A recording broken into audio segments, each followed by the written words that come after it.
What does it profit a man if he gains the whole world but loses his soul? We're sitting down today with James Burroughs, Chief Inclusion Officer for the great state of Minnesota, and we're talking code switching and authenticity. It was great. So high energy, had me engaged the entire time. I think what's great about Kevin's message is that, no matter how naturally talented you are, or no matter how great you can be, you can always keep striving for that next level. And even, if you become complacent, you might not even realize you've done it.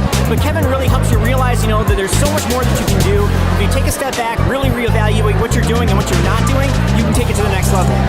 I loved his message about God's gift to you and your gift back. And he's just so down to earth and just a helpful, wonderful man. Really, I think you can put him in front of anybody and you're going to be inspired, you're going to be motivated, you're going to want to go out there and you're going to want to start, reaching for that next level today. Hey, thanks so much for joining in to the Leadership is Personal podcast, bringing you real-world solutions to real-world challenges in anywhere from 3 to 10-minute increments. Leadership is personal. Here's the better results. Welcome, James. Thanks, Kevin, for having me. I appreciate it. Absolutely.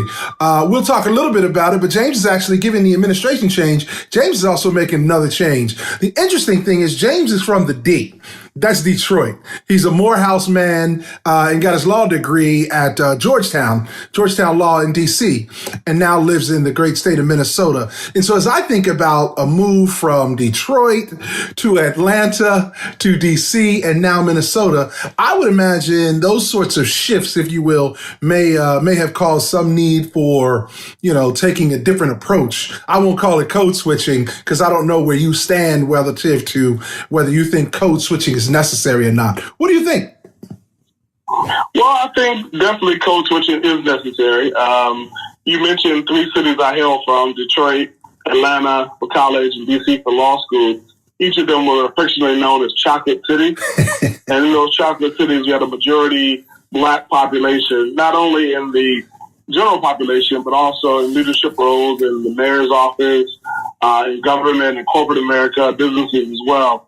And what that led to was, you were always present. You had always to be mostly yourself because the community looked like you.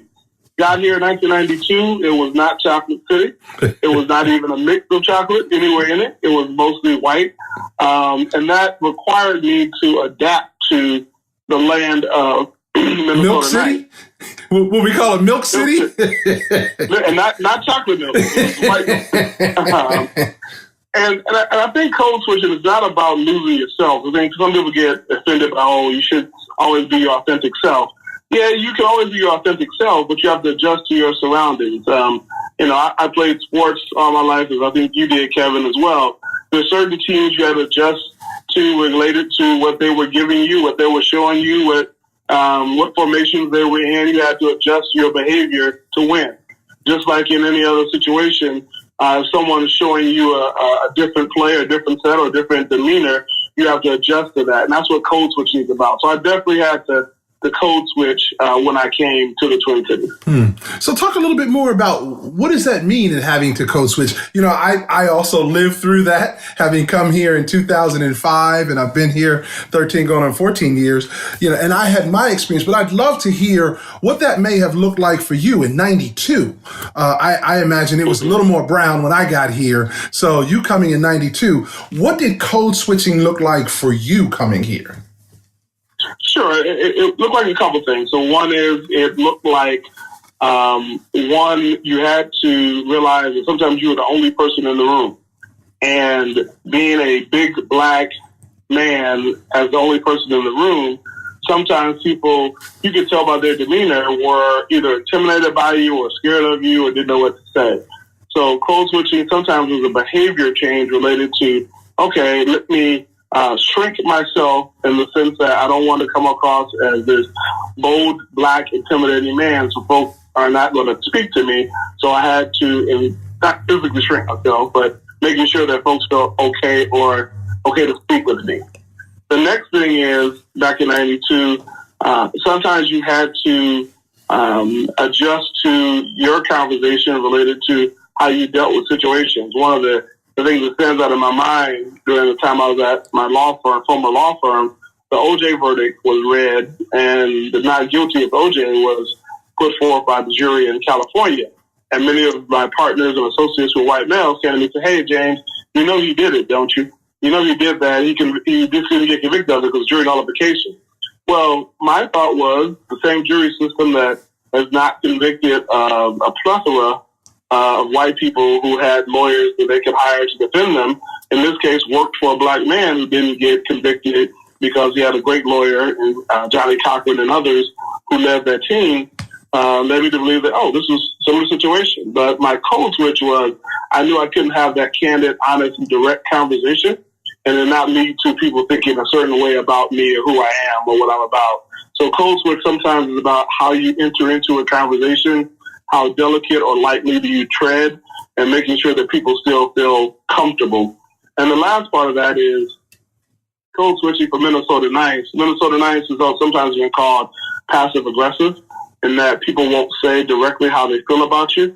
So code switching is letting people get a comfortable space so they can feel free to be honest and open with you. Whereas I came from college down south in D.C. as well, which is the South, and people don't realize that as well. People were direct. If they didn't like you and didn't want to be bothered with you, they told you that. They let you know that. And in this case, code switching here was passive aggressive. You had to adjust to, okay, let's fill each other out. Let's talk around something for a long time. And then we finally get to direct to it because people feel comfortable. So that's hopefully a short synopsis of what I experienced in 92 when I got here. So let me pull on that a little bit. I will tell you, James, you are far more mature than I am, because certainly during the OJ verdict, had I been in that law practice, I likely would have said this is exactly what we experience when the verdict goes in your favor, right? And so there's a part of me that feels like in our attempts to make someone feel a bit more comfortable, we may do ourselves a disservice by not pointing out the fact that because OJ, a black man, had the resources to hire an attorney that you might typically hire, the outcome was sort of the same as your outcome might have been because you're on the same sort of socioeconomic scale.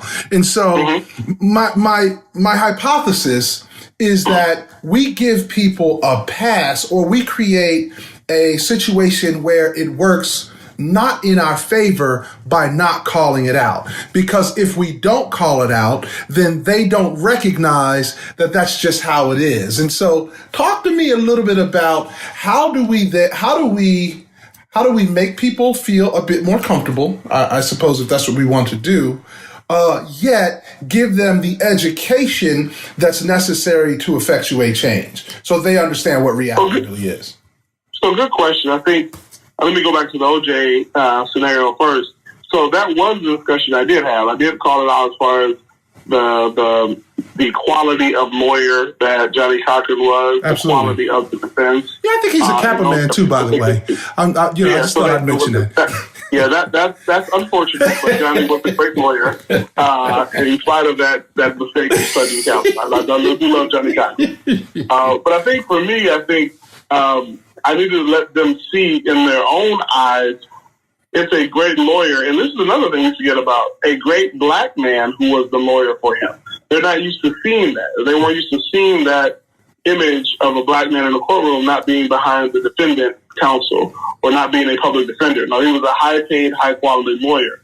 So I think the code switching piece, and this is the delicacy of code switching and not soul switching, which I wrote a piece on about a month or two ago. And we will cover that. You have to still be your authentic self, but you don't want to come in and have a discussion that's going to shut the other person down. So if I come and directly say, you know what, it's bogus, the system has been racist for a long time, black men have been convicted of crimes that they did not commit because of poor lawyering. In this case, a black man was set free because he had great lawyers. Now that system is no longer racist.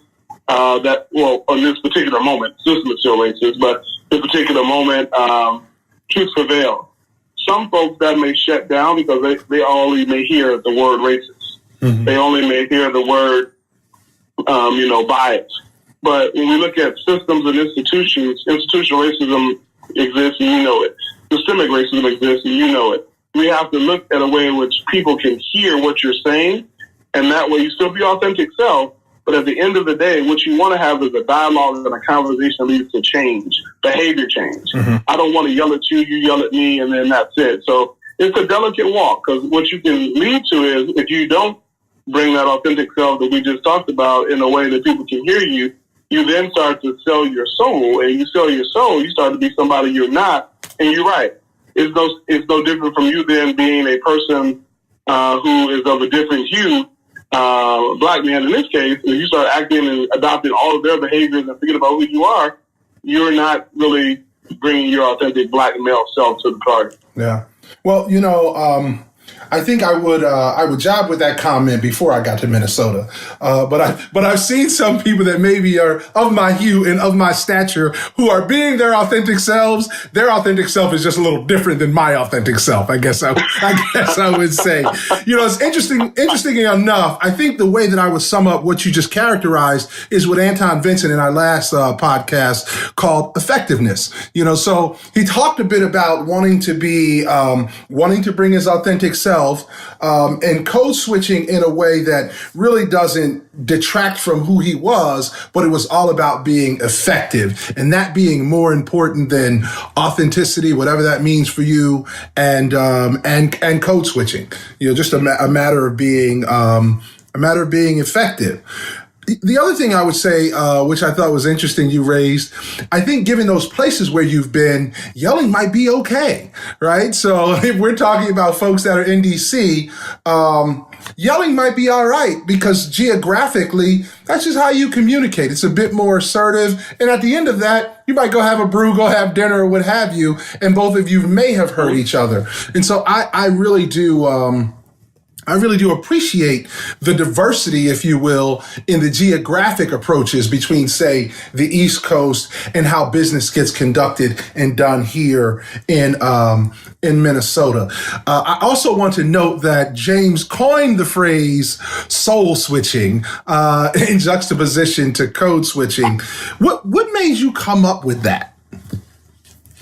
It's funny. I didn't have any great, year-long, 6 month, 3 month process. It was just one day, a lot of things that have been in my head as far as the work I've been doing as Chief Inclusion Officer for the state of Minnesota came out. And one of the things that came out was what people don't see about my role. They don't see the fact that I have to go into community and say, the communities who look like me, communities of color, also people with disabilities and others, and say, hey, you know what? I'm fighting for you and championing for you. And then when I get through championing for you, I got to still come back to that community, go to church, go eat, go participate in events. And if I can't come back with my head high saying that, in Anton's words, that I was effective, but not only effective, but that I did not sell you out. I did not say that I'm better than anybody in this community. I did not come with a inauthentic self to pretend like I had to play this game and sell out my community. To me, that led me to write that piece about soul switching, because as long as I can come back with my head high, and my ancestors who preceded me into heaven, who are from the civil rights movement, not only the Martin Luther Kings, but the Bayard Ruskins and others, the Medgar Evers, who gave their lives for the work that we're doing, if they could say, hey, you still a good job, it's well done, and you still represented your community, and then also young kids and adults from our communities here in the Twin Cities that are majority people of color could say, yeah, you represent it, but you also to stay connected to who you are. That's what got me to think about the soul switching piece, because I've seen lots of people try to do the work I'm doing, and not say that they weren't effective, but at the end of the day, they couldn't come back into their community because they had done something for their own personal interest or gain, or lost their soul, as I would say, in order to just get that result, which is something that I think you should never do. Mark 8:36, right? For what does it profit a man if he gains the world but loses his soul? Absolutely. Absolutely, James. James, that was a very interesting role. I would say prior to James, the job that the state did in terms of spending dollars with diverse communities was abysmal. And I would say that you've done a yeoman's job at increasing that number. And I know it had to be very tough. Talk to us a little bit about the toughest thing about the job.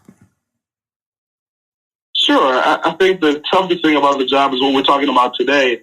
It had to be going into my community and acknowledging, you know what, I'll give you an example. The black spend with black-owned businesses in 2015, the year before I took my job, was $135,000 out of a $2 billion spend. Abysmal. So let that sit for a second. Abysmal. That's even worse than abysmal. I can't even think of a word. Heinous, maybe? Exactly. Heinous. I better not use, I better be careful, lest I be told I'm talking white. But anyway, go ahead. Heinous is a good one. So my thing, the toughest part was going into people and acknowledging that and saying to them, okay, trust me that I'm going to try to work this through and make it better. And I didn't make promises I couldn't keep. I didn't say I was going to turn that $135,000 into $6 million overnight. But what I did say was I was going to make sure that we create access and opportunity for those to do work. And a good example of that is we had some diversity inclusion training work going on before I got to the state that we needed some more vendors. We needed some more high-quality vendors to be a part of the process. We revamped the whole process, worked with some internal folks there. Tracy Gibson, who's our director of recruiting, and some other folks out on the panel. We heard from different vendors. As part of that selection process, that new selection process, we then picked 2 African-American-owned women companies who were targeted businesses, and last year spent probably about $1 million total combined with each of them, so about $500,000 apiece. Because we changed the process in the system, they got access to show their wares. They got selected out of a fair process, and based upon that, we are spending more money with them. And another RFP is going out beginning of 2019 that they can get more work with us as well. So I think the toughest thing was going to the community and say, hey, trust me, I got you. Let me try to make the system work for us. And now that percentage of spend has increased by, I think, 1,700% to where it is now, as opposed to that 135,000. Yeah, outstanding. Still a small number in the grand scheme of things, but you got to start somewhere, and the trajectory and the trend has to be upwards. And certainly you've done that in your role. And I know you're moving on. So talk to me a little bit. One more question about the prior role. Where did you get it wrong? Where did I get it wrong? Oh man, there's a whole laundry list of that. But I'll say one that is unfinished business that I'm counting on the next governor and the legislature to address. So if you didn't know, 2 months into my job, Philando Castile, young African-American brother who worked in the St. Paul school system, was shot and killed by the police in St. Anthony, Minnesota, which is a suburb of the Twin Cities. Actually, he was shot and killed by the St. Anthony police in Falcon Heights, which is another suburb. After that, the governor met with several organizations, Black Lives Matter, the family of Philando Castile, other civil rights organizations, and I had the pleasure of leading the Governor's Council on Law Enforcement and Community Relations, which we met for 11 months. We heard from a lot of community members. We didn't hear from everybody, so we got it wrong in one sense, and I didn't get everybody's opinion or everybody's input, but we went around to Duluth, we went to St. Paul, went to Minneapolis, heard from a lot of people, but not everybody. We then went back to the drawing board with law enforcement and community, came up with some recommendations about what we could do to change the system. Those recommendations were forwarded to the governor and the legislature, and during that time, there was a contentious dialogue with the governor and legislature. There were different parties. Nothing happened with that. So that sat on the desk of both, and nothing was done. In the meantime, since that time, I want to say at least 4 to 5 men. Not all black, one native, maybe a couple black, one white, have been shot and killed by the police. Mm-hmm. And that hasn't been finished yet. So those recommendations need to be acted upon. Those recommendations need to be massaged, made into policy or law. So that's one of the things that sticks out in my mind that we need to do more on. And I say I got wrong in the sense that I wish we could have expedited that work because it's much needed in community. The other thing I'll say we got wrong or could do better at is more so engaging community in greater Minnesota. My work, because we had to get numbers done sooner rather than later in 2.5 years, focused a lot on the 7-county metro and not as much on the greater Minnesota area as well. So in the future, in this role, I hope the resources and people are there to extend this work to places that are just becoming more diverse as we speak in greater Minnesota, but we haven't had as much of a touch in as well. So that's another opportunity I think we could do better on the second go round for whoever takes my role. Gotcha.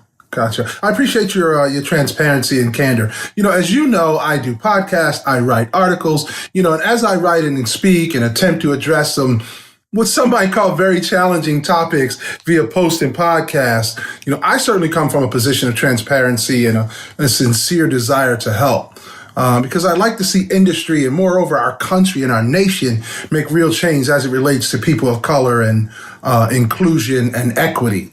But if, it's my hypothesis, if we don't open up, if we don't take risks, if we don't get comfortable being uncomfortable, I don't know that we'll ever get there. And so my question to you, James, is what can we do as leaders, as leaders in our communities, our respective communities? What can we do to get people more comfortable with taking risks and get more comfortable with being uncomfortable? How might we be able to be helpful in that regard? I think a good way of doing that is throwing out the word comfort from any discussions we have about race, equity, inclusion, and ending disparities.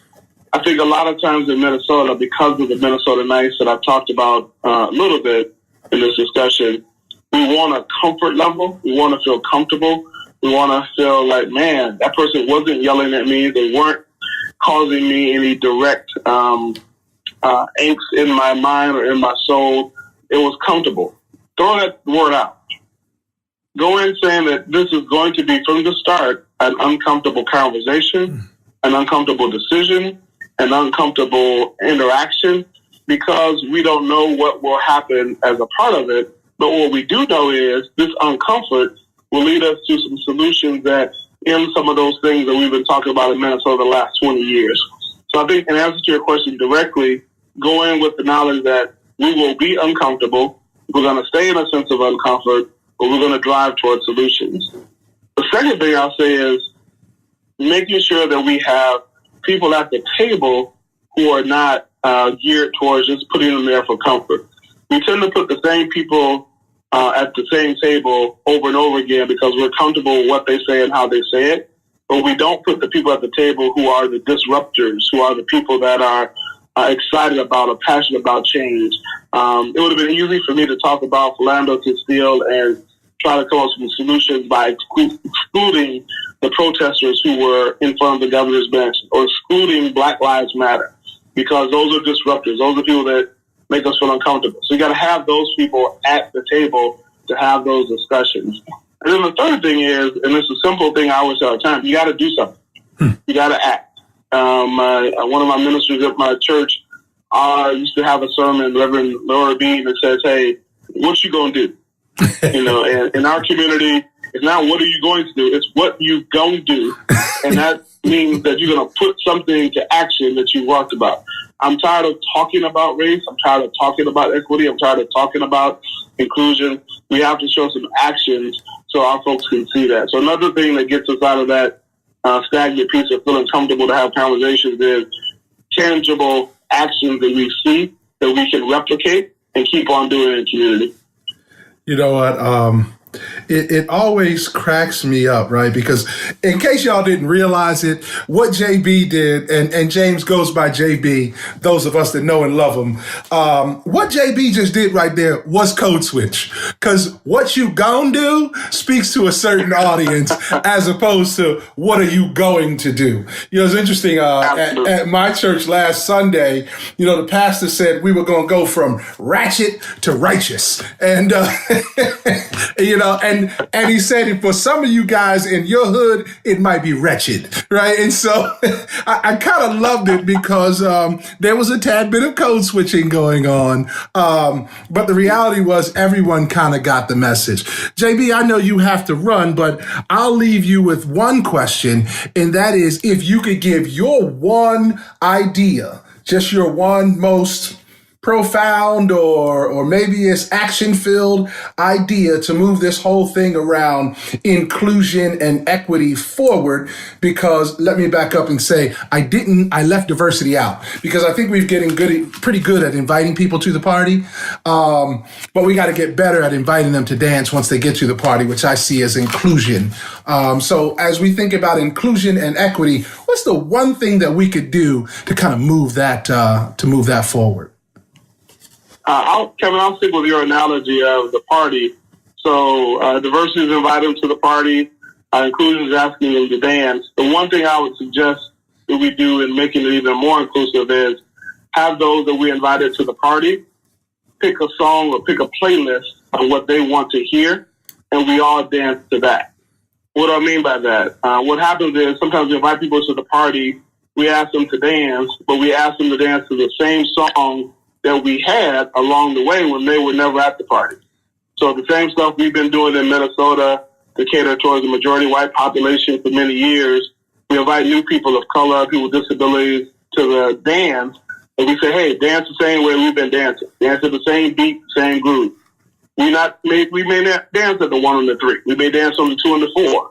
And I may want to hear some different songs. I may want to hear hip hop. I may want to hear R&B. I may want to hear neo soul. And not only do I want to hear it for me, I want you to listen to it, allow yourself to feel it, and you dance with me to my song. So I think for the next level of inclusion, we're going to have to make sure that people are able to bring their music, their songs, their playlists, and then we incorporate into majority culture those things and those ideas, and that we continue to work on those things as well.